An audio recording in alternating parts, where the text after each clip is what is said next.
Tờ ngày nay nhân viên cả video mới ởសម្រាប់បងប្អូនយើងដែលប្រើប្រាស់ slide ប្រើប្រាស់ PowerPoint ក្នុងការធ្វើ slide ហើយនៅពេលដែលយើងធ្វើកុំព្យូទ័រយើងហើយយើងទៅឲ្យកុំព្យូទ័រមិត្តភ័ក្តិយើងឬក៏មិត្តរួមក្រុមយើងធ្វើទៀតវា load font វាមានបញ្ហា load font ណា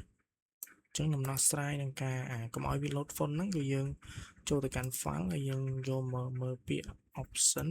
ហើយយើងយកពាក្យ save តមកនេះអ្នកនរគ្នាត្រូវតែប្រកាសថា